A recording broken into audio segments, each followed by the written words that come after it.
बांग्लादेश में तख्ता पलट के बाद अंतरिम सरकार के मुखिया की घोषणा हो चुकी है। इसको लेकर भारत में भी हलचल तेज है। हो भी क्यों नहीं, बांग्लादेश की पहचान कहीं ना कहीं सीधे तौर पर भारत से जुड़ी है।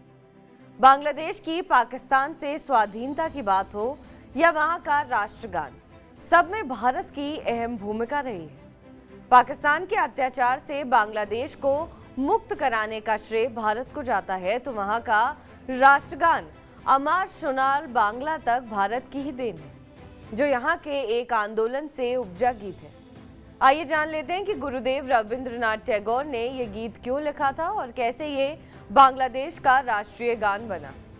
ये साल 1905 की बात है, जब बांटो और राज करो की नीति के तहत अंग्रेजी हुकूमत ने बहाना बनाया कि पूरे बंगाल का क्षेत्रफल और जनसंख्या बहुत बड़ी है। तब बंगाल बांग्लादेश से लेकर पश्चिम बंगाल, ओडिशा, असम और बिहार तक फैला हुआ था। इसकी जनसंख्या 8 करोड़ के आसपास थी और क्षेत्रफल फ्रांस जितना था।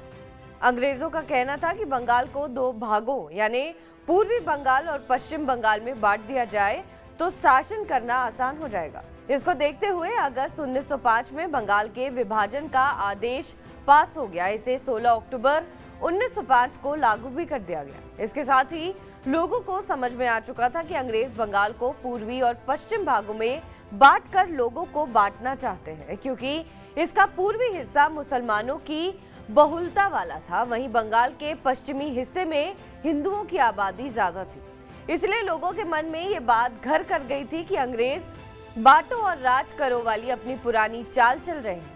विभाजन के विरोध में बंगाल के लोगों ने वंदे मातरम गीत गाते हुए व्यापक विरोध प्रदर्शन किए। इसके बावजूद विभाजन नहीं रुका तो गुरुदेव रविंद्रनाथ टैगोर ने हिंदू मुस्लिम एकता बनाए रखने के लिए आगे आए।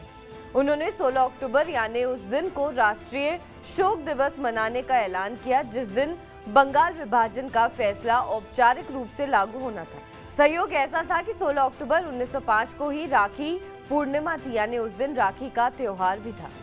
गुरुदेव रविंद्रनाथ टैगोर ने घोषणा की कि उस दिन बंगालियों के घरों में खाना नहीं बनेगा। साथ ही इस त्योहार का इस्तेमाल बंगाल के हिंदुओं और मुसलमानों में भाईचारा कायम रखने के लिए किया जाएगा। उन्होंने कहा कि हिंदू और मुसलमान एक दूसरे को राखी बांधे, इसके साथ ही शपथ ले कि जीवन भर वे एक दूसरे से ऐसा रिश्ता कायम रखेंगे जिसे कोई भी तोड़ नहीं सकता। इसी दौरान रविंद्रनाथ टैगोर ने बंग भंग के खिलाफ हिंदू मुस्लिम एकता बनाए रखने के लिए अमार शोनाल बांग्ला नामक गीत लिखा, जिसे गाते हुए बंगाल के हिंदुओं और मुसलमानों ने एकता के प्रतीक स्वरूप एक दूसरे के हाथों में राखी बांधी।